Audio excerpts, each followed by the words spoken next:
দর্শক মণ্ডলী, আমরা এখন রয়েছি চাঁদপুর জেলার হাইমচর উপজেলার চরবুরি ইউনিয়নের ৭ নং ওয়ার্ডের খোরশেদ আলী মোড় এলাকাতে।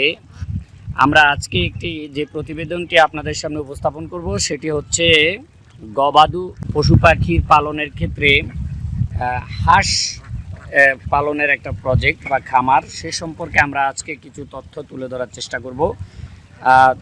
দর্শক মণ্ডলী, এখানে দেখতেছেন সহস্রাধিক হাজার হাজার হাঁসের একটি খামার এখানে রয়েছে। বিশাল এরিয়া নিয়ে এখানে যে হাঁসের খামারটি গড়ে উঠেছে, এটির ফলে আমাদের অত্র এই অঞ্চলের মানুষের কর্মসংস্থানের সুযোগ হয়েছে এবং কয়েকটি পরিবার এখানে কর্মসংস্থান করে তাদের জীবিকা অর্জন করছে। তাছাড়া এখান থেকে যে পরিমাণ হাঁসের ডিম উৎপন্ন হয়, প্রতিদিন প্রায় যে পরিমাণ হাঁস আছে এখানে, আমি যতটুকু জানলাম যে বিশাল খামার, এই খামার থেকে প্রায় 80% হাঁস ডিম উৎপাদন করে থাকে। তো সেই সূত্রে এখানে প্রতিদিন হাজার হাজার ডিমের উৎপাদন হয়ে থাকে। আর এই ডিমগুলোই বাজারজাত করে মালিকপক্ষ বা যারা উদ্যোক্তা আছেন ওনারা হাজার হাজার টাকা ইনকাম করে থাকেন। আমি একটু দেখানোর চেষ্টা করছি, এখানে হাঁসের অনেক বাচ্চাও রয়েছে। পাশাপাশি এর ভিতরে আরেকটি খামার আছে, সেই খামারটিও আমি দেখানোর চেষ্টা করছি।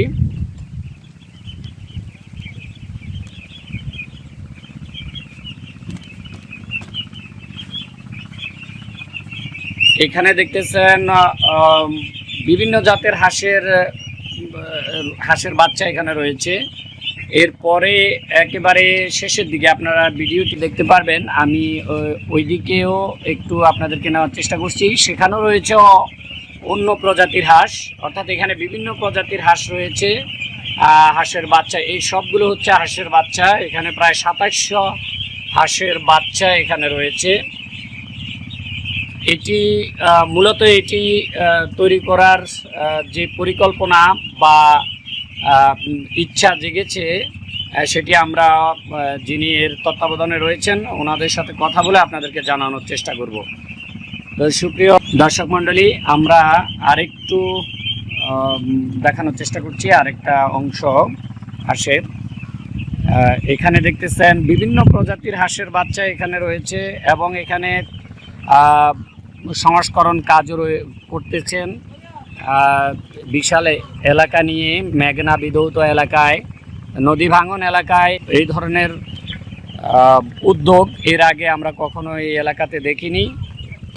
এইখানকার এলাকাটি মূলত নদীমাতৃক এলাকা এবং এখানে গত কিছুদিন আগেও বন্যার পানিতে এই এলাকাটি তলিয়ে গিয়েছিল, যার ফলে আমরা যতটুকু তথ্য জানলাম যে এই মালিকের অনেক হাঁস বন্যার পানিতে ভেসে চলে গিয়েছে, ওনারা ক্ষতিগ্রস্ত হয়েছেন। তারপরেও ওনাদের এই উদ্যোগ ওনারা ছেড়ে দেননি, বরঞ্চ এটাকে আরও সুন্দরভাবে তৈরি করার জন্য ওনারা উদ্যোগ গ্রহণ করেছেন এবং সেই সূত্রে ওনারা এখানে, আপনারা দেখতে পাচ্ছেন, ওনারা এখানে ইটের দেয়াল টেনে এখানে স্থায়ীভাবে এই খামারটিকে বড় করার একটা পরিকল্পনা করেছেন। তো দর্শক মণ্ডলী, আমরা এখন কথা বলবো যিনি এই খামারটির দায়িত্বে আছেন বা যার নিরলস প্রচেষ্টায় এই খামারটি আজকে এই পর্যন্ত এসেছে, আমি সেই ভাইয়ের সাথে একটু কথা বলার চেষ্টা করব। ভাই, আসসালামু আলাইকুম, আপনার নামটি বলেন। ওয়ালাইকুম আসসালাম, আমি মোহাম্মদ জাহাঙ্গীর। আমার বাড়ি হচ্ছে হাইমচর উপজেলার চরবুরি ইউনিয়নের ৭ নং ওয়ার্ড। আচ্ছা ভাই, আপনার এই খামারটি করার পরিকল্পনা কিভাবে, আপনি এই পরিকল্পনাটা করলেন যে এই ধরনের একটা খামার আপনি এখানে করবেন?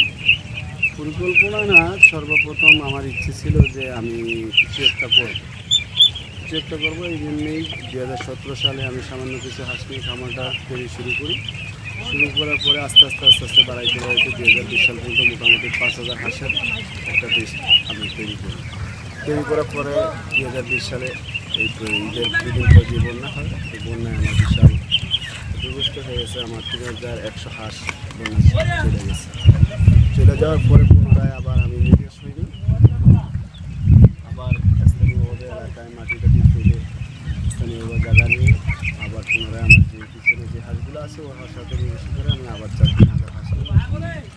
খামার আগিয়ে নিয়ে যাওয়ার চেষ্টা করতেছি।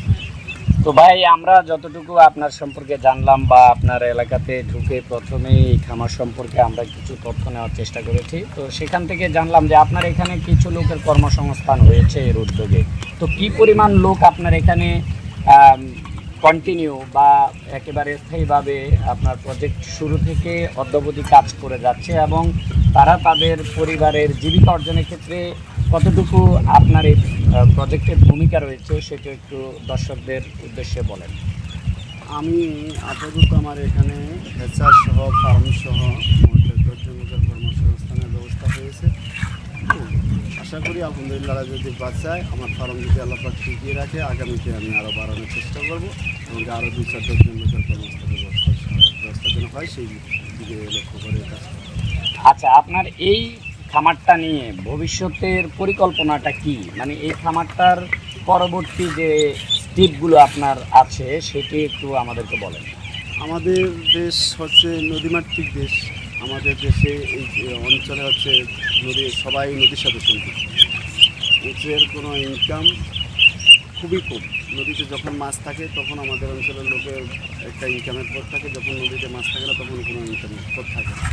তাই আমি চাইতেছি আমাদের যেহেতু নদীমাতৃক দেশ, আমাদের অঞ্চলে অনেক খাওয়ার বাওয়ার আছে। হ্যাঁ, আমার দেখা দেখি আমাদের অঞ্চলে আরও এরকম কয়েকটা প্রতিষ্ঠান হোক। হ্যাঁ, যারা বেকার শিক্ষক বেকার ছেলেপেলে আছে, যারা বাইরে জন্য করতেছে, চাকরি নেওয়ার জন্য করতেছে, 10 লাখ 5 লাখ টাকা ঘুষ দিয়ে চাকরি নিতেছে, ওই 10 লাখ 5 লাখ টাকা ঘুষ দিয়ে চাকরি না করে সেই 10 লাখ টাকা ইনভেস্ট করে নিজে একটা প্রতিষ্ঠান করুক। এ ধরনের পরিকল্পনা যদি কারো আলাপ আলোচনা দরকার হয় সার্বিক সহযোগিতা আমি করবো তাদের। আচ্ছা, এই খামারটা দেওয়ার ক্ষেত্রে স্থানীয় কোনো সংগঠন অথবা কোনো ব্যক্তি বিশেষ আপনি কি কোনো সহযোগিতা পেয়েছেন, অথবা প্রশাসনিক ক্ষেত্রে আপনি কি কোনো সহযোগিতা পেয়েছেন? জি না, আমি প্রশাসনিকভাবে কোনো সহযোগিতা পাইনি, তবে আমাদের চাঁদপুর জেলা ডিএলও স্যার মাঝে মধ্যে আমার সাথে যোগাযোগ করে। আমি স্যারকে একবার আনছিলাম বিশেষ করে, স্যার এখন কন্টিনিউ আমার সাথে যোগাযোগ করে। স্যার যোগাযোগ করে বিভিন্ন সময় বিভিন্ন সমস্যা হলে আমি স্যারকে বলি, স্যার আমার এই সমস্যা, স্যার আমাকে সমস্যাগুলো সলভ করার চেষ্টা করে।